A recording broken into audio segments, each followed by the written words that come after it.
أعوذ بالله من الشيطان الرجيم بسم الله الرحمن الرحيم والصلاة والسلام على خير المرسلين وعلى آله وأصحابه أجمعين ولا حول ولا قوة إلا بالله العلي العظيم سبحانك اللهم لا علم لنا إلا ما علمتنا إنك أنت العليم الحكيم. So welcome back. Last week we started to talk about the topic that relates to commercial transactions, buying and selling. And we started with riba. And we mentioned that riba is primarily in two things: currency in the form of gold and silver, and food, generally speaking, but specifically staple foods. And the similarity between gold and silver and staple foods is the reliance that a society has on them. They are necessary for a society's well-being and survival, because currency is the blood, the lifeblood that allows wider transactions between a community, and food is something that every person needs to survive. So the reason riba was forbidden was primarily because it's a tool for exploitation. Basically, it enables the powerful to exploit the rich, which is why you have hand-to-hand and no discrepancy in amounts. Hand-to-hand because the only reason you would have a transaction where one person would give and the other person would give exactly the same thing, or another substance, is because people transact in order to gain, generally. Otherwise, it's a loan. If I give you food and I want the same food back later, that's a loan. We're not talking about that. We're talking about bay', which is buying and selling, where some person transacts with somebody else in order to gain something out of the transaction. You're allowed to lend somebody gold and then get the same amount of gold later. That's not the same thing. That's not the transaction we're talking about here.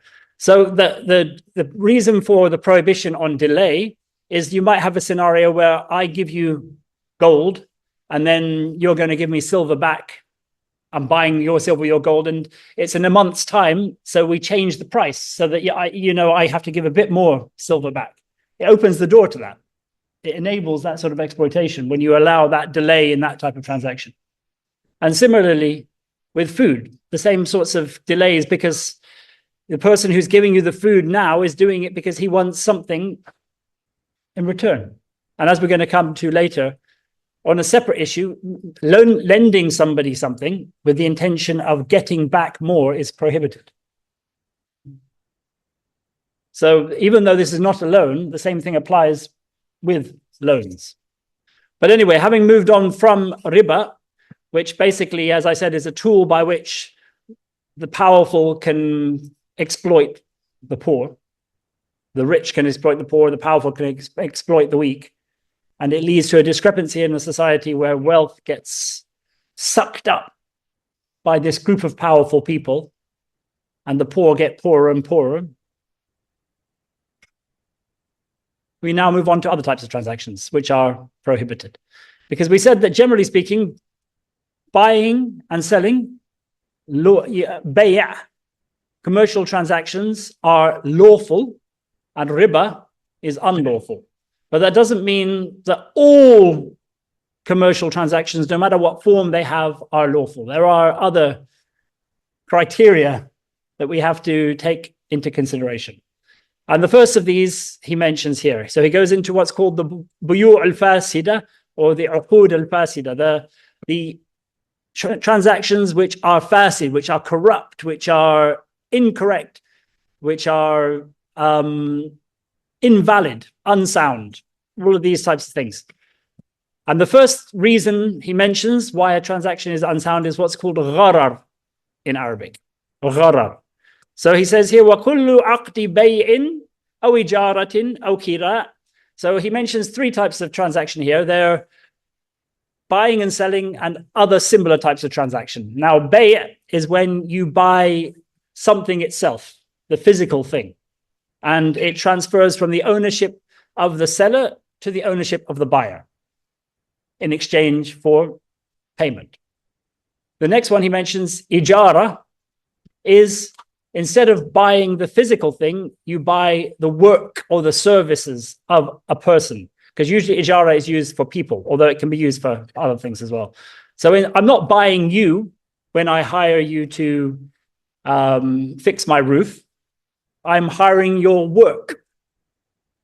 I'm paying you a wage for that service or that skill that you, and the work that you then do and the time that you then give. So it's like buying and selling, but you're not buying something physical. You're buying something that's done by a person for you. And the next one he mentions here is kira or kira. And that is similar to ijara, but instead of hiring a person's services, you hire the use of a thing, or you rent the use of a thing, or the use of a house, or the use of an animal, or the use of a tool. That's kira. So you're paying for the use of an item. You pay somebody for the use of an item. The other one, you pay the person himself for the use of himself. These are the different types of buying and selling, because you're buying use, you're buying service, you're buying physical goods. So they're all much for muchness in terms of this. He says here, every transaction, aqd, whether it is any of these three types, that has khatar, which literally means danger, but here it means uncertainty, or it's not a safe transaction for you because you don't know what you're getting. Or gharar. Now, gharar and khatar mean the same thing in this particular thing. In fact, the word mukhatara is sometimes used for gambling. So it's a similar type of thing, because you don't know exactly what you're getting. You're paying for something without knowing what you're getting, or you're paying with something and the seller doesn't know what price he's getting, or you're buying something and you don't know when the delivery is going to be. All of these are different examples of it. So he says here, if it is fi thaman, if it is in what you pay. So for example, if I say to you, I will buy your car from you for whatever's in my pocket.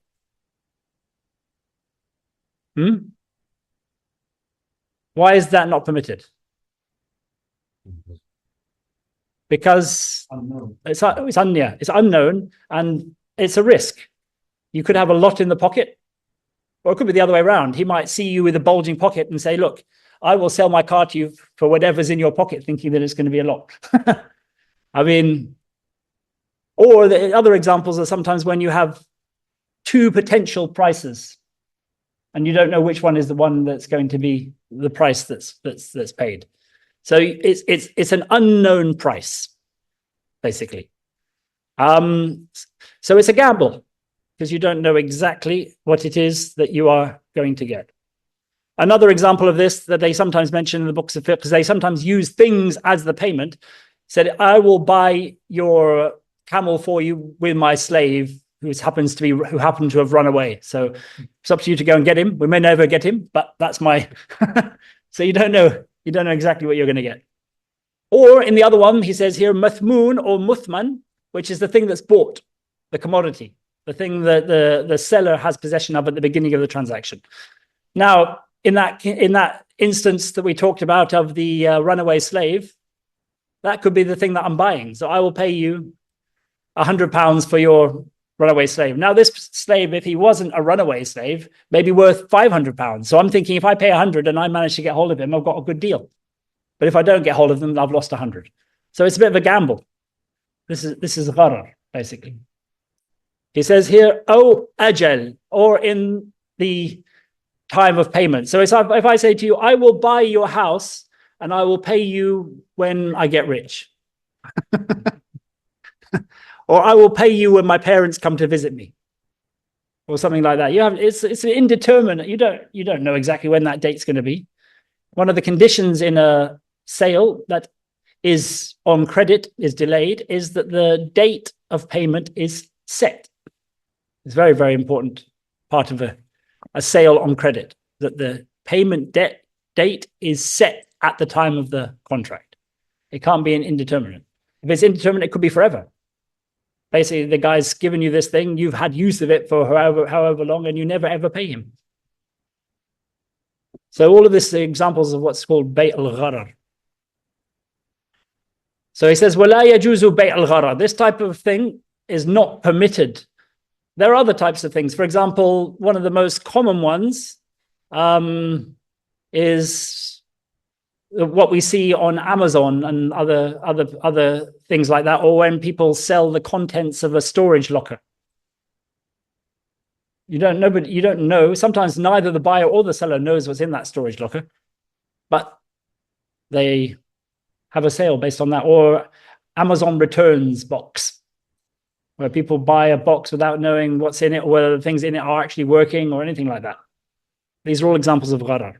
So he says, وَلَا بَيْعَ شَيْءٍ مَجْهُولٍ. It is not permitted to sell something which is unknown. You don't know what it is. وَلَا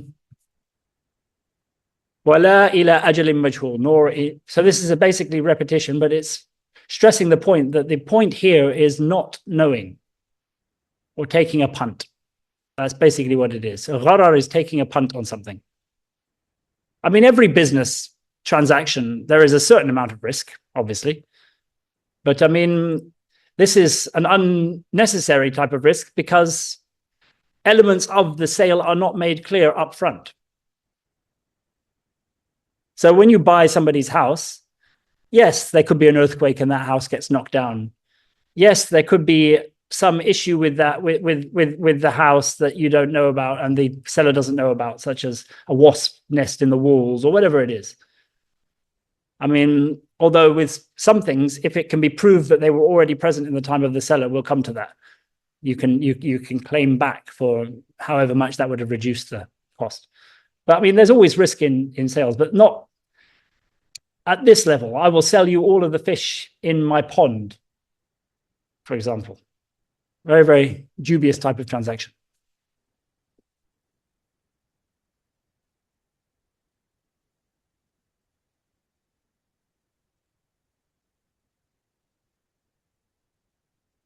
If a sale like this happens, anyway, people don't know it's wrong, and then it is discovered, if the thing that is bought has not gone past the point where it can be returned. Now, this happens in a number of ways.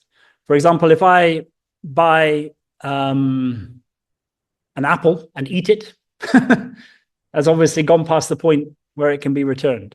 Or if I buy a particular painting and the price of that painting changes hugely in the marketplace, then obviously that's also too late to change it. There's various things that change, but usually the main way in which an item passes the point where it can be returned is if you sell it on, or you give it to somebody else, or it's no longer in your possession. But regardless, if it is still in your possession, and then you find out that it was an impermissible form of sale, you reverse it.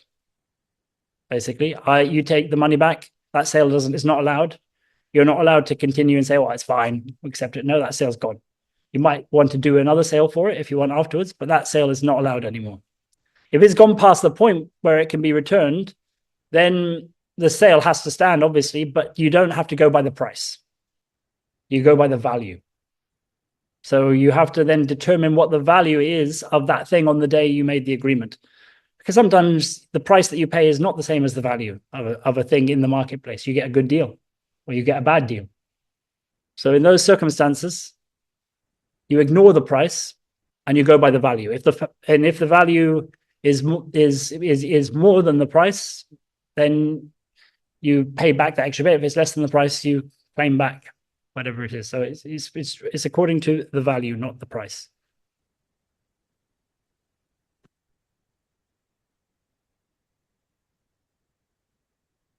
ولا يجوز في البيوع التدليس. So now he goes to another group of things which all involve deception. They all involve the seller pulling the wool over the buyer's eyes in some way. These are a number of different types of things that they're all forbidden, and they're forbidden based on the hadith of the Messenger of Allah sallallahu alaihi wasallam, when he was in the marketplace and he saw a man who was selling some wheat. So he went, because he was, always trying to buy, and he put his hand in the wheat and he came out wet, his hand. So the Messenger of Allah sallallahu alaihi wasallam said to this man, "Why is this wheat wet?" And the man said, "Well, some water got on it, some water fell on it." So he said, "Well, why didn't you put the wheat on the top so that everybody could see it. And then he said, whoever deceives us is not part of us. He didn't mean they weren't Muslims. He meant they were not properly following the sunnah of the Messenger of Allah and they were doing something haram. And it's not the way of the Muslim, because the Muslim is a person of amana, of trustworthiness.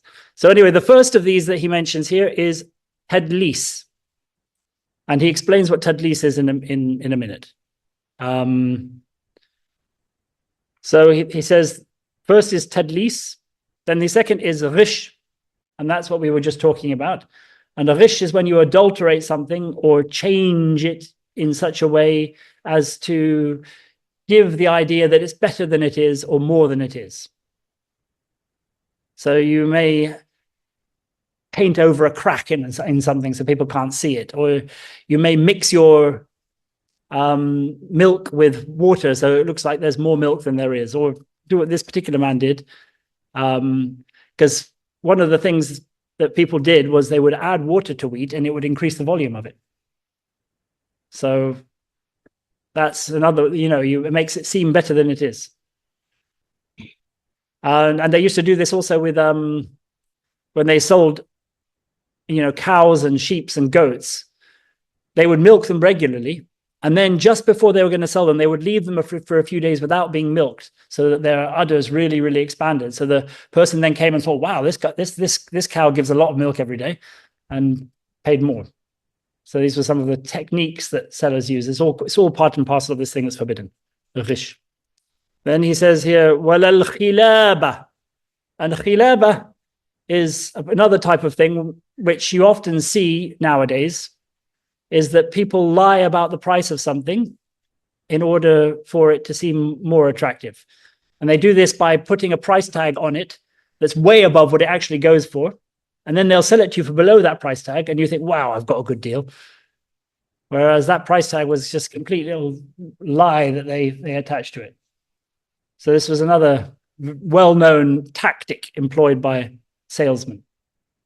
That's forbidden. Then the next one he mentions here is khadi'ah, which is a general thing that means betrayal, but or deception. But here it's referring to what some salesmen do, is to try and make the seller feel obliged to him or indebted to him by really smooth talking them or sitting them down and buying them a meal, or like with these medical doctors, when they get invited to these things and they get wined and dined and put up in expensive hotels, and then this company tries to sell them their thing, which they then sell on to their clients. That's exactly what he's talking about here. That particular method of making the person feel obliged to then have to buy from you. If a person does it simply because it's part of his culture and he's generous and he has no expectation of you buying anything from him, and there's no pressure on you, like you go to a carpet shop and it's just part of their way that they'll bring you some mint tea, that's different. That's not what we're talking about here. We're talking about when it's specifically used to oblige the buyer, to make him feel like he has to buy from you. Khadi'ah. It's not bribery. I mean, bribery is when you pay somebody to definitively do something, but this is not definitive. It's just psychological. It's a psychological pressure you're putting that person under. You'll feel bad, if this guy's spent hundreds of pounds on you and you don't buy anything from him. So now he goes back to what tadlis is. So he says, وَكِتْمَانُ الْعُيُوبِ, hiding faults or defects. This is exactly what tadlis is. Tadlis is selling something that has a fault and not disclosing that fault at the time of the sale. And that fault is a big fault that would change the price of that thing hugely or a lot. Some example they sometimes give is, for example, if you have a slave that you're selling and that slave is in the habit of stealing stuff from people or from you regularly, that's a quality in a slave that obviously is not desirable if you're going to have this person in your house. But if you don't disclose that at the time of sale, and it's a very good looking slave who looks like he's healthy or she's pretty or whatever, then people are not going to know that. They're going to pay based exactly on what they see. And this fault, if they knew about it, they would have maybe paid you half the amount. So you don't tell them about it. And then the guy buys it, and then that slave starts stealing from him and says, "What? You didn't tell me this?" I mean, that's just one example, but I mean, there's hundreds of them. A lot of these things relate they use slaves a lot because slaves have the capacity, unlike any other commodity, to hide their defects from anybody apart from themselves. Whereas an animal is not going to be able to do that in quite the same way, or a car. So they basically use slaves a lot as the examples in these things. But anyway, if a seller, sorry? Like you get stabbed. Yeah. So in these particular cases, if you deliberately do not disclose something that you know is wrong with something you are selling, it's very common with car salesmen these days. No, tadlis is hiding faults. Ghash is making something seem other than it is. So ghash is there's no fault in your milk, but you're adding something to your milk to make it seem even better. That's a ghash. Tadlis is there's something wrong with it, and you hide that thing that's wrong. Although the word, all of these words are in Arabic quite interchangeable. I mean, tadlis is a form of ghash if you strictly look at the Arabic meaning of the word. But I'm just talking about the way that they use. Yeah. It's all forms of khida, yeah. Yeah. So now he explains, وَلَا خَلْتُ دَنِيٍّ بِجَيِّدٍ. So this is, again, this is like ghash. It's an explanation of ghash, but it's a different type of ghash. So ghash here is you have something that he referred to first, is you have something good, but you want to make it seem even better.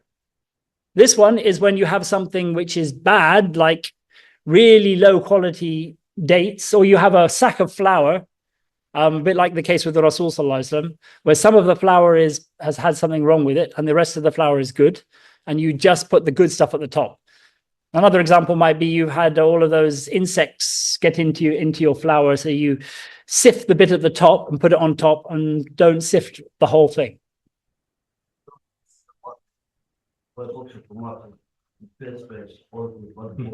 They're all rotten, yeah. That's exactly what he's talking about here, mixing good with bad. And then selling them all as if they're all good, basically. وَلَا أَنْ يَكْتَمْ مِنْ أَمْرِ سِلْعَتِهِ مَا إِذَا ذَكَرَهُ كَرِهُ الْمُبْتَاعِ. So this is similar to tadlis.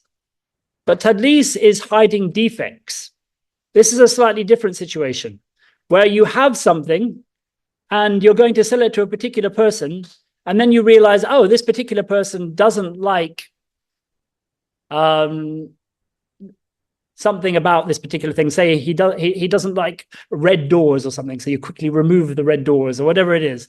There's something about it that he doesn't like. So in order to get the sale through, you hide all the bits that he doesn't like. They're not defects. They're simply something that the buyer, doesn't like. Somebody else might like it a lot, but you're trying to sell it to a particular person. So because there's a different ruling here, because when something is tadlis, if that sale happens and you find out about it, basically, and the goods have already passed the point where they can be returned, then the person claims back the value of the defect.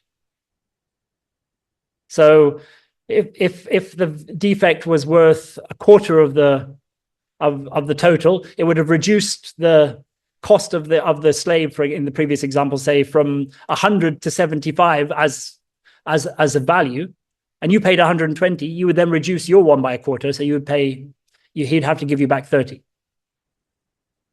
Because there's something called qima and there's something called price. Value and price, they're not always the same. But when you work out defects, you work out their value as a proportion of the value without the defect.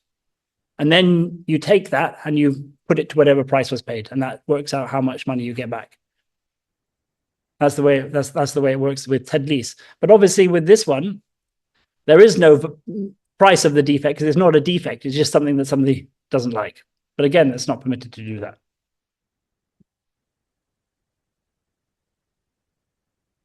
وَكَانَ ذَكَرَهُ أَبْخَسَ لَهُ فِي الثَّمَنِ. He says here, so the buyer wouldn't like it, or if the buyer knew about it, he would offer you a smaller price. That particular buyer, even though it's not a defect, because he doesn't like it. He'll say, look, I don't like that particular thing, but, you know, I'll take it anyway, and I'll just give you a lower price. Again, if the thing that you did not disclose was something that will result in that, you have engaged in a form of deception, which is impermissible.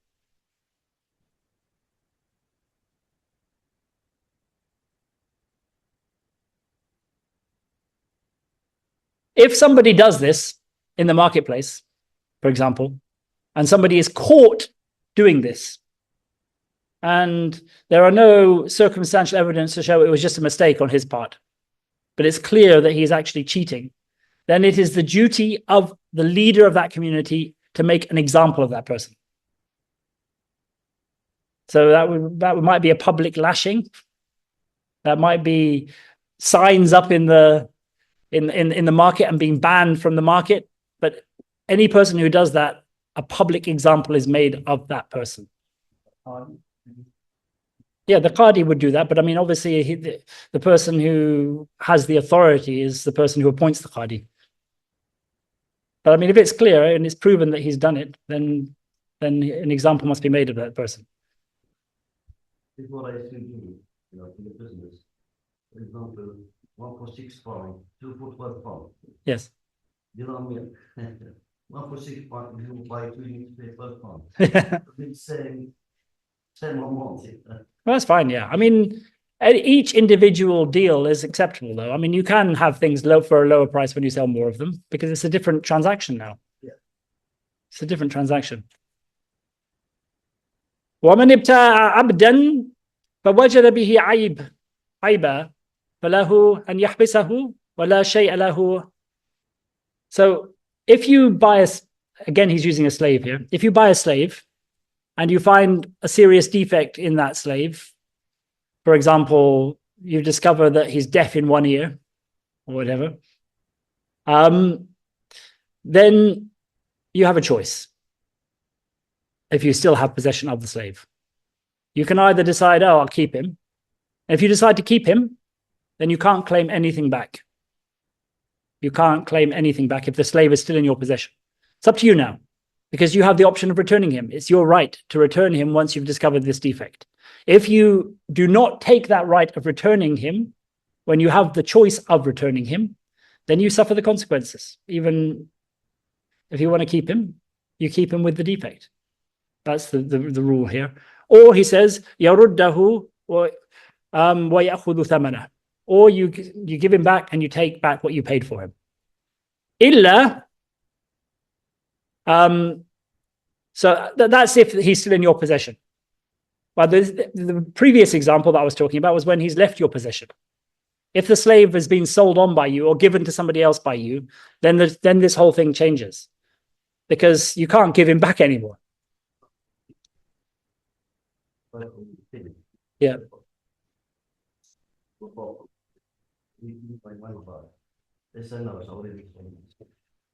Yeah.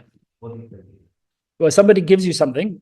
So, in my house, Mm-hmm. and you live in this house, you don't like it. Well, it's a different matter if you don't like it. I mean, it's your duty, if you're buying something, to either see it or have it described to you. Basically, all transactions are either the thing that you're buying is present at the transaction, or it is described, a description is given to you of it, or you have seen it beforehand, so you know what you're buying.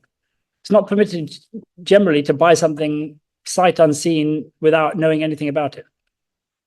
So you shouldn't be buying a house unless you... So then it's up to you. If he gives you a brochure and it has pictures of the house and you buy it on that basis, that's quite a good description. Okay, then if you find things you don't like, that was your fault for not checking it out more in that particular case. But if the things you find are serious defects, for example, you know, there's rot that is in danger of making the house fall down, or it's unlivable because there's no roof or anything else like that, then that's different. Then this is when you're presented with this choice. You either return it and get your money back, and you have that right, because guarantees do not come into it when there's faults. Faults, guarantees are separate to faults. If something has a fault and that fault preceded your purchase of the thing, then you have the right to return it, so long as that fault is one that is considered to be serious. In other words, it will have changed the price a decent amount. If it, you know, even if you discover it like a year later, if it can be proven that it preceded your purchase of it. If the seller comes and says, no, when I sold it to you, there was nothing wrong with it, then generally speaking, the word that's accepted here is that of the seller, and he has to swear an oath. Yeah, I mean, what's happening? Unless you have proof. You bought it and you had witnesses who came and said, and you showed them everything. I mean, I bought a flat from someone else now. Okay, so I've been there, so someone bought it, already rented the place. Yeah. Also, just leave the guy there when he's ready to go. I'm moving. Right. Take his money. When the project go out, I find no water on the building floor. Then I go and look.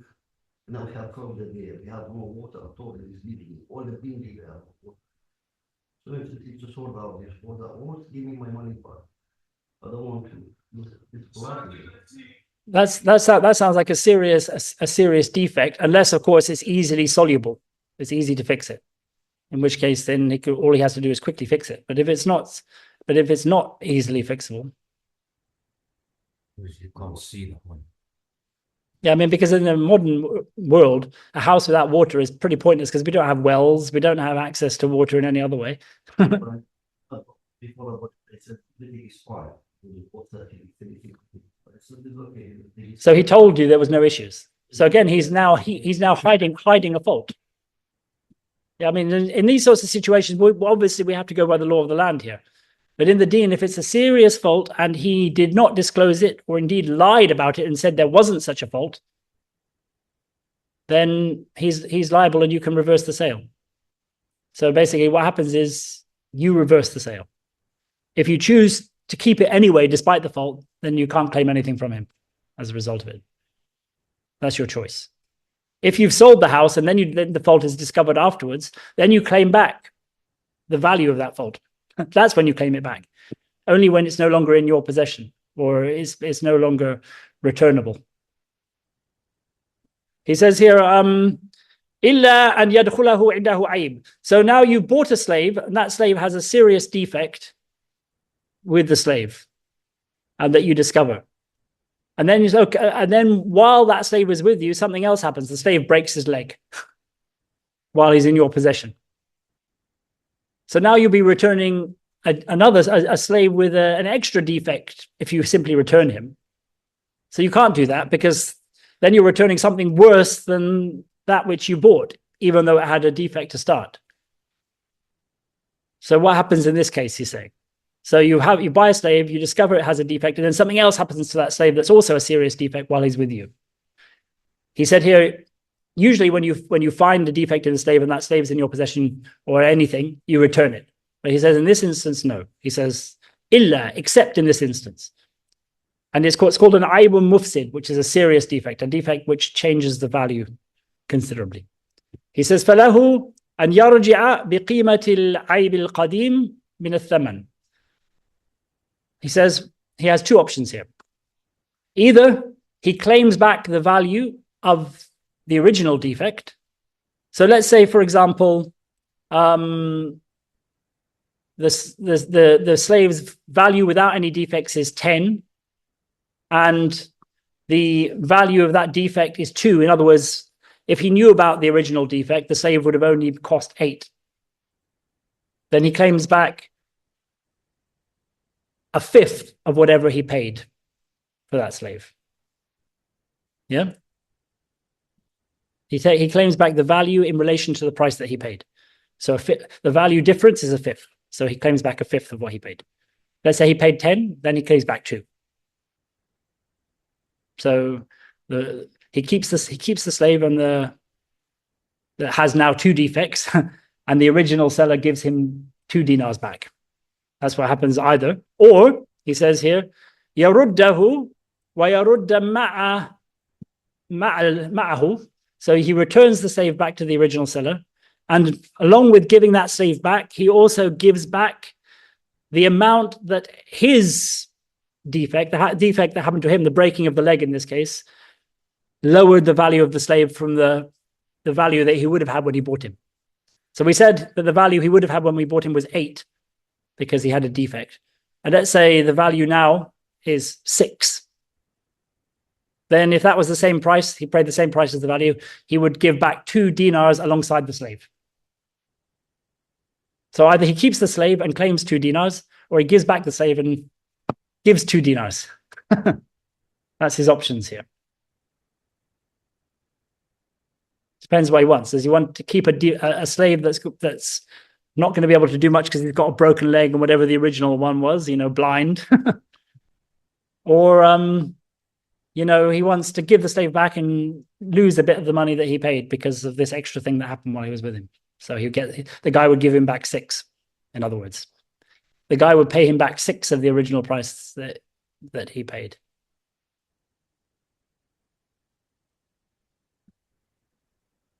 Well, no, actually, he'd give him back 8, in fact, because he'd give him back 2. So you ignore the original defect. So he'd give him back 8. So he would have lost 2, or both parties will be losing some. Whichever way you take it, will have to have. So if we put it in bar, that will take 4 3 pounds. Well, this is not an agreement between 2 parties here. This is something that's officially done. There's a process which is called taqweem, and this is valuation. This is done usually by the qadi or the authorities. They go and they evaluate the value of the slave based on the going rate for slaves. Healthy, the going rate for slaves who have that condition, the going rate for slaves who have that condition, and so on. That is what it's based on. It's not based on 2 parties saying, "Oh, I'll give you back a little bit extra." No, it's actually worked out officially here. Because this is a transaction which is fasid. This is not a new transaction between 2 people. This is a transaction that was incorrect, unsound, and not allowed. We're trying to rectify things after something invalid happened. So to rectify it, we don't just do it based on what the 2 parties are agreeing, because their transaction wasn't sound to begin with. We do it based on valuation.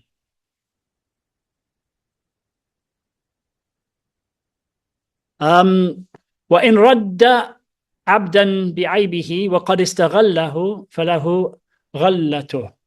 So this is another thing. If you sold me a horse, let's say, you talk about a slave here, but let's say you sold me a horse, maybe easier for us to, or a car, and I drove around in that car for a while.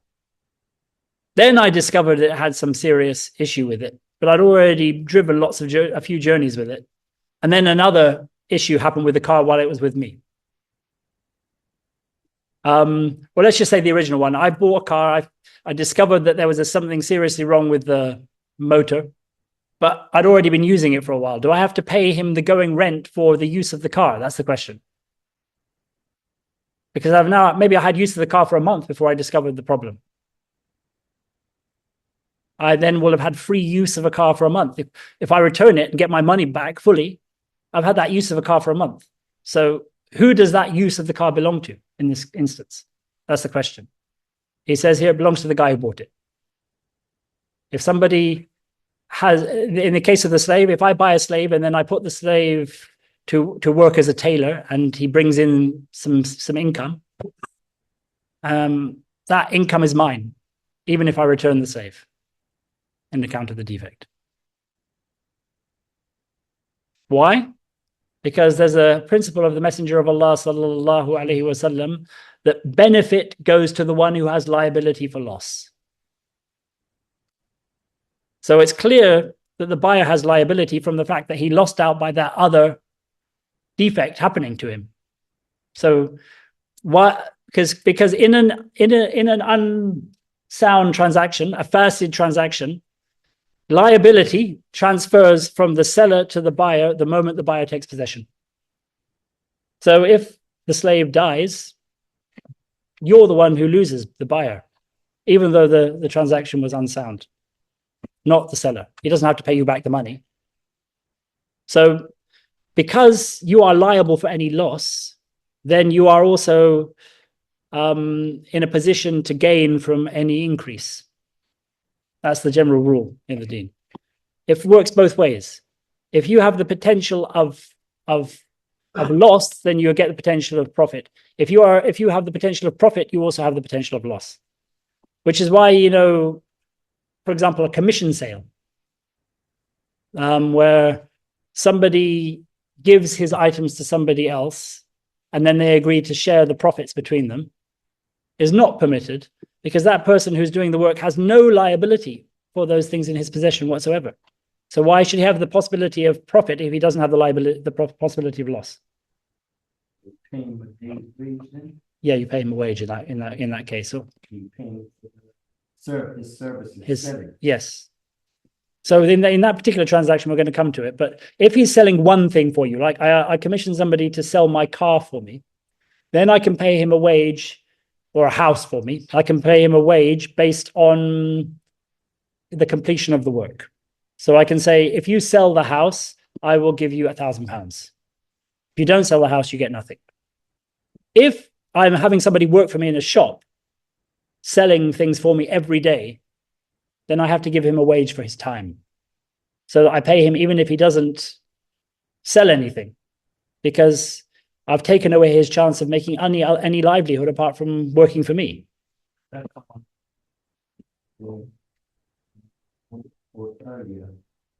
Ijara. No, ijara. Ijara is paying somebody a known wage for a known time period. That's ijara. Ju'l, which is another type of employment transaction, is paying somebody a known amount for completion of a task. And there are limits on when you can do that.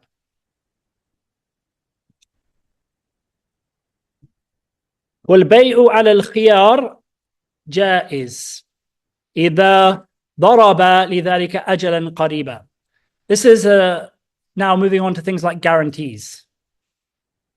So here he talks about what's called an option sale, or a trial period sale, where I sell something to you, then I say it has to be stipulated in the contract, or it has to be a custom of the land that it's known, so it has to be known about in advance.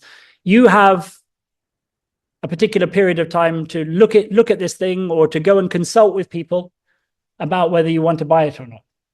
And then if at the end of that time you haven't got back to me, the sale goes through. If you do get back to me in that time, you can either say I'm accepting the sale or I'm pulling out of the sale. Now, this khiyar can be the buyer. The buyer can have the option, or the seller can have the option. The seller can sell. You can sell it to somebody and say, "Look, I want 3 days to make sure I really want to sell it to you. I'm going to go and consult."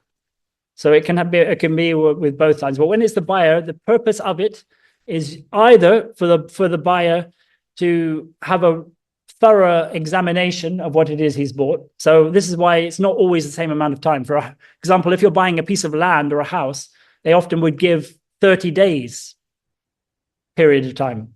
If you're buying a slave, they might give you a week in order to get to know the slave. If you're buying an animal, it will often be 3 days. Other things have their own time periods depending upon what it really takes to get to know something, to find out about it. So that's called a khiyar. The other type of this is to do it for the purpose of consulting with somebody. So sometimes the period might be a bit longer if that's the reason. I want to go and consult somebody who lives on the opposite side of the world. Now, that's only permitted to have a slightly longer one if the thing you are buying won't have changed or gone bad in the meantime. So you couldn't do it with fresh fruit or things like that. But a house, you could definitely do something like that with. So that's bay' al-khiyar. إِذَا ضَرَبَ لِذَلِكَ أَجْلًا قَرِيبًا, so long as they set a time period for that that's not that long. You can't do this for, you know, a long period of time or an indefinite period of time. You can't say, look, you can try him out for a year, or try out the horse for a year, or try out. Generally speaking, with a horse, you might try out the horse for a single journey, just to see what the horse is like. Or a slave, you might have him work in your house for a week to find out if he actually works properly, or, you know, has good character, whatever it is. Or a house, you know, but you can't just live in a house for free for a year and then say, no, I don't want it. It has to be something that's a reasonable period of time here.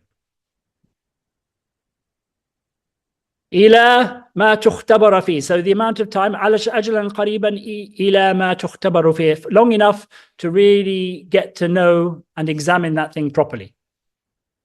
فيه ذلك السلعة, that piece of merchandise, أو ما تكون فيه المشورة, or long enough to be able to consult about it.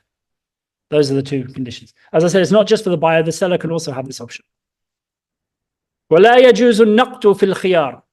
It's not permitted to pay up front for a khiyar.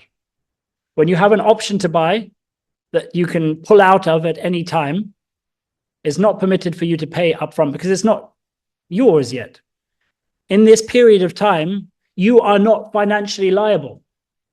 If this house collapses in that month, you don't have to pay the seller anything unless it's your fault. You know, if lightning strikes and the house burns to the ground, you're not liable. You don't lose anything because you have this sale is not agreed yet. So why are you giving him the money? He'd have to just then give you the money back.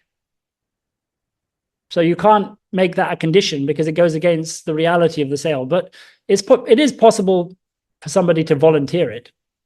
He knows the guy needs money. That's fine. But if it's in the contract that you have to pay up front, or it is part of the way things are done in your country that people always pay up front, that's considered to be in the contract. It's not permitted for you to do it. That's a law of the land that you're not allowed to take as the oath because it goes against the principle of the sale.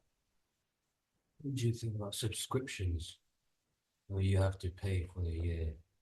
Yes. Well, that's a different type of thing because this is something that you're not buying it yet.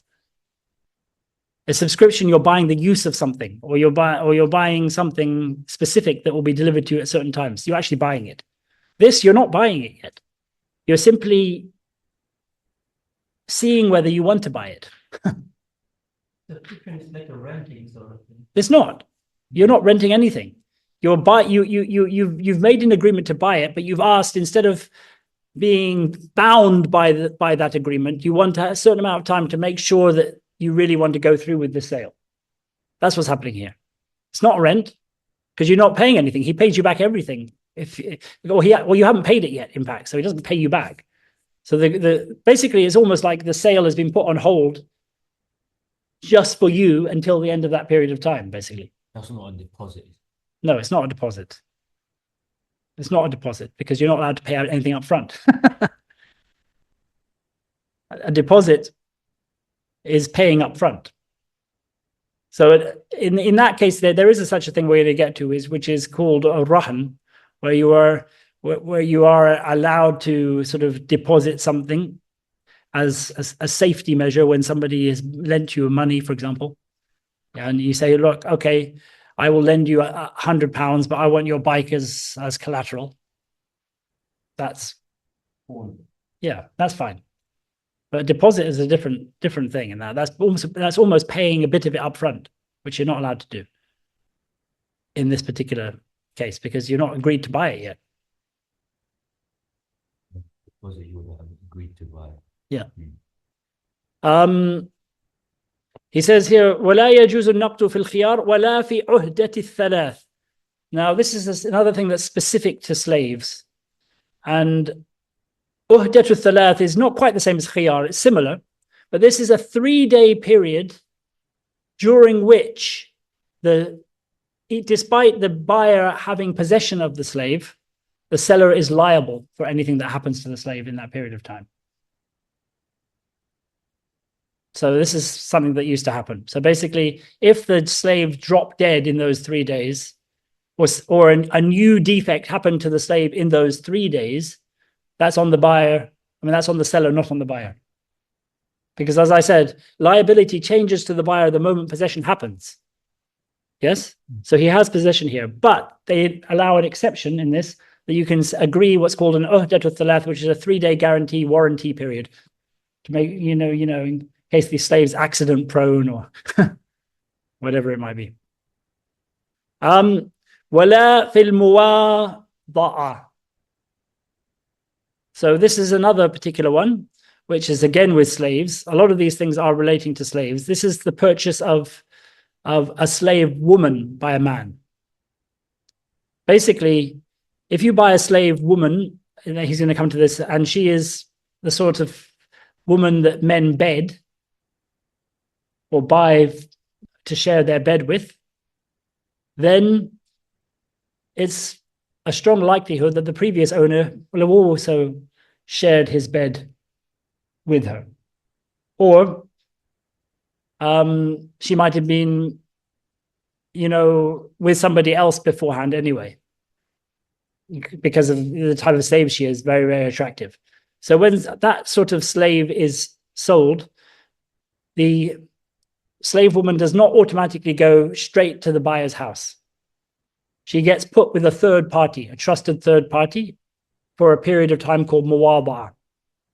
And this is best with a woman or with women, but a very trustworthy man is acceptable as well, so long as obviously not just that trustworthy man and this slave woman.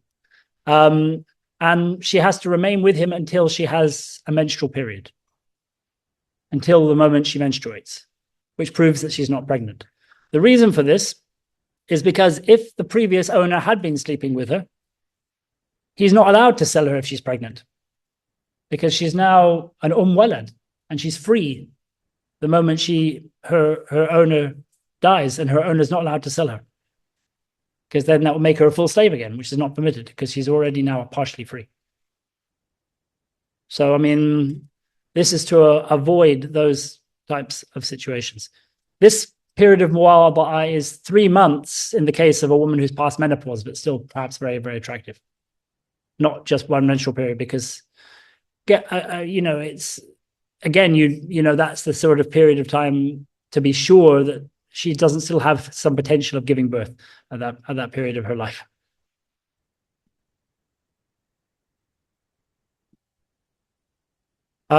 Bishart. So the final thing he mentions, if it's stipulated in the contract that the payment be made up front.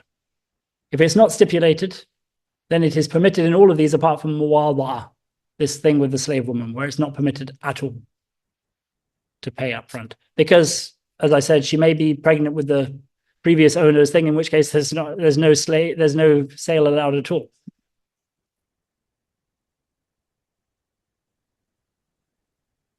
وَالنَّفَقَةُ فِي ذَلِكَ وَالضَّمَانُ عَلَى الْبَائِعِ. So during this period of time, this khiyar, which might be up to a month in the case of a house, or this 3 days in the case of a slave, or this period of muwada'a for a slave woman who's been sold, during that period of time, who has to financially support her? Who has to pay this guy to look after her? In the case of the slave woman, who's responsible for that? The seller, not the buyer. The buyer has to support her, give her her upkeep, clothe her, feed her, sort out all of this during that period, because he's the one who's still liable for her, because he still owns her. The buyer might not even ever come to own her if she proves to be pregnant. He has the right to pull out of the sale, because with a woman who's bought for the bedroom, her being pregnant is considered a serious defect, regardless of whether it's from her previous owner or somebody else. Maybe he'd married her to somebody and then she divorced while she was with the previous owner. Is the slave woman allowed to get married? Yeah. But when she's married, obviously, she's off limits now to her owner. She have to be freed first. No. You marry another slave, but not a free man. No, she can marry us. Yeah, well, I mean, it's disliked for a free man to marry a slave woman, but it's not forbidden. Because the problem here, the reason why it's not forbidden, and the reason why it's disliked is because if this free man marries a slave woman, and then has children with her, those children are property. They're not free because he's not her owner. Her owner is somebody else. They're only free if he's the owner. What does that mean? Because he's married to somebody who belongs to somebody else. You're not allowed to marry your own slave woman. you have to free her first. Yeah, if you want to marry your own slave woman, you have to free her. Does can her services while she's married as a slave still be used by people? No, absolutely not. No, So- she's then only her husband's allowed to be with her. You mean like how she still work? Oh yeah, of course, work. Yeah, no, absolutely. So in terms of work, yes, she then has to divide her time between her husband and her owner. Somebody said not why you shouldn't do it. It's like And the one who actually has the financial responsibility of supporting her is still her owner. In terms of general day-to-day upkeep and stuff. Which is another reason why I suppose somebody who has very little means might want to marry a slave woman, because you don't have all those costs attached. وَإِنَّمَا يُتَوَاضَعُ لِلْإِسْتِبْرَاءِ. So the only type of slave woman who is placed for this period of time until her womb is shown to be free by istibra, which is the showing of her womb. It's not every slave woman who's sold. He says only one type of slave woman, or two types. He says here, أَجَارِيَةِ الَّتِي لِلْفِرَاشِ. The slave woman who is people buy exclusively because they have a desire to be with her sexually, a bed companion. Who التي للفراش في الأغلب, who is usually, that particular form of slave woman is usually bought for that purpose. Doesn't have to mean always. It could be she might not be being bought for that purpose, but if she's extremely good looking or extremely beautiful, then that's considered to be the likelihood. Men being how they are when it comes to attractive women. So that's considered to be the likelihood when it comes to a very, very attractive woman. So anytime an attractive woman is sold, when she transfers from the possession of one man to another man, she must, according to Imam Malik, be placed in the safekeeping of a third party until she has her menstrual period that shows that she's not pregnant. Has to have.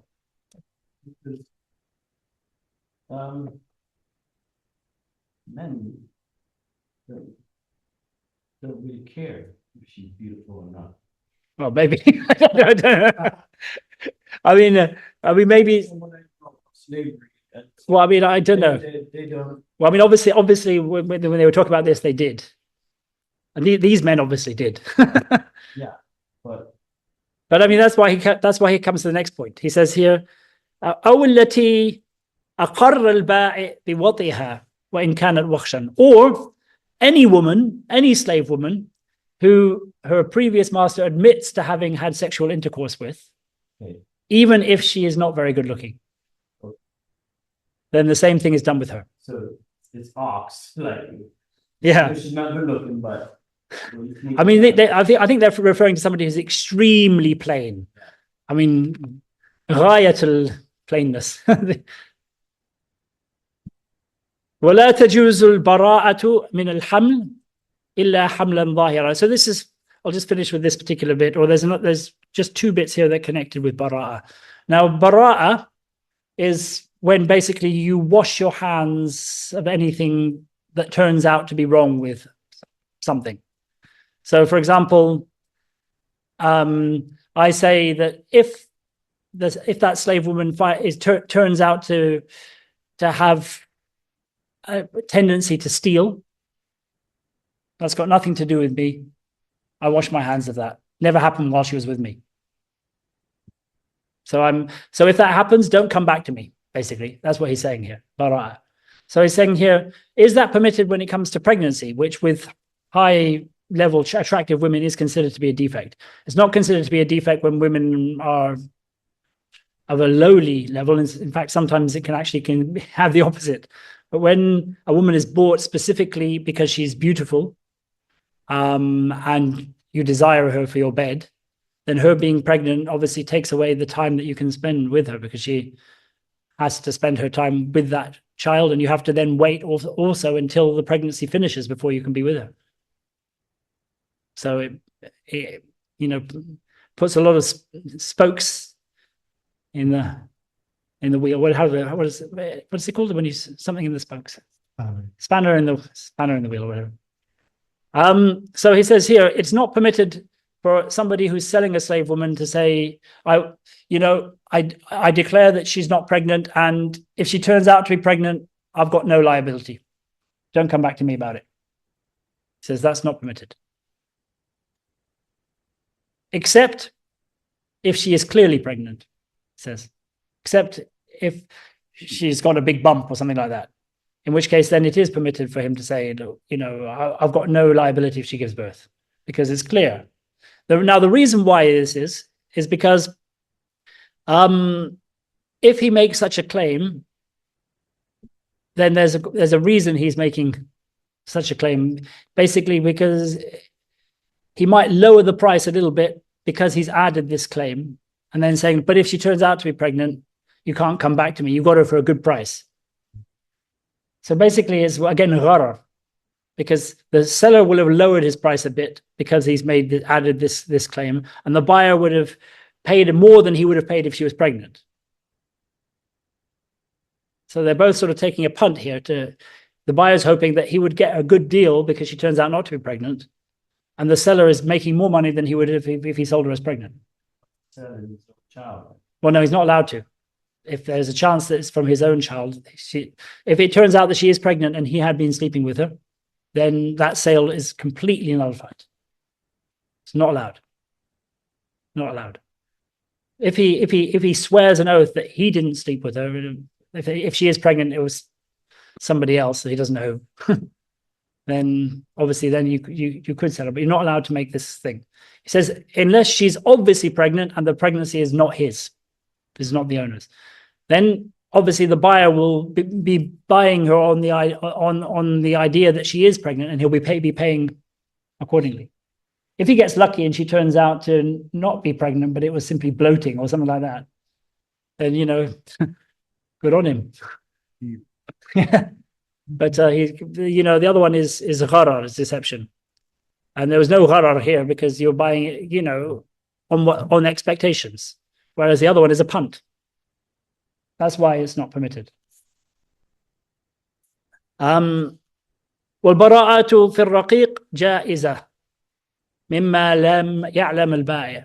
But with respect to other defects apart from pregnancy, a seller is allowed to wash his hands of the defects in the contract. Say, look, if she turns out to be this or that, mentioning a bunch of defects, then I'm not liable. Buy her as she is. You've bought her as she is. If he says something like that, he says that's permitted when it comes to slaves on two conditions. First, that he didn't know of defects that she had, but he deliberately didn't mention them. You can't say, I wash my hands of her, being somebody who runs away a lot, when he knew that 5 times in the last year she'd run away and he'd had to get her back. Obviously, he's not allowed to do that. And the second condition is he must have had her or him or the slave in his possession for a while. You can't simply go to the market, buy a whole bunch of slaves in the slave market, and then sell them on immediately and saying, I'll wash my hands of any defects in them. It's not allowed.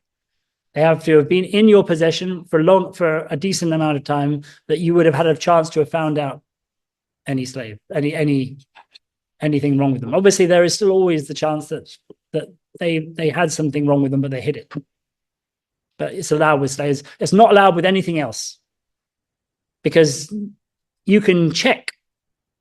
If you have a bunch of horses, you can check the horses. You can't, and you would find out if they have any defects or not. So you can't then wash your hands of any defects in them.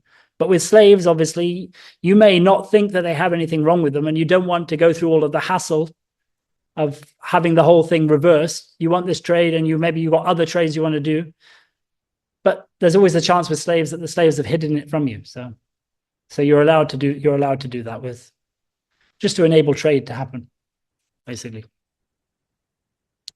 Finally, before we do this last bit, وَلَا يُفَرِّقُ بَيْنَ الْأُمِّ وَوَلَدَهَا فِي الْبَيْعِ حَتَّى يَثْغُرْ. So this is another thing. We're talking about the sale of slaves, but this is also applies to any animal. Any animal, female animal, mother that is sold, you are not allowed to separate that mother from her child. So if you sell a mother, you are then compelled, if she has a child that is under the age of 7, more or less, because when the first adult teeth start to come. So it means basically up to about 7, when the adult teeth are coming out, that's the end of the time that you're not allowed to separate. If a mother has a child under the age of 7 and you sell the mother, then either you allow the mother to take her with her until the child's old enough for you to take back, or you have to sell the child to the person who bought the mother, and that person has to buy the child as well. And that's the same thing with a horse and a foal, or a cow and a calf. You're not allowed to take young away from their mothers until they're old enough to stand on their own, basically. So another example they give, if I free a child and his mother is still a slave, and that child's too young to look after itself, even though the child is free, usually when somebody is free, they have to look after themselves. No, I have to look after that slave until the slave is old enough to be able to look after itself. That's my responsibility. So if I sell the mother and free the child, the new buyer has to then look after that free child until the child's old enough. And that child has to be allowed to live with the mother. Very important. So basically, the Messenger of Allah sallallahu alaihi wasallam said, "Man farraqa bayna walidah wa waladiha." If somebody separates a mother from her child, farraqa Allahu baynahu wa bayna ahibbatihi. Allah subhanahu wa ta'ala separates that person from all of his loved ones. On the day of Qiyamah, on the Yawm al-Qiyamah. So, pretty serious. He does what? He separates a mother from her child. By child here, we're talking, as he said, a young child that's not developed its adult teeth yet. All right. Are there any questions before we finish today? I hate slavery in any way, but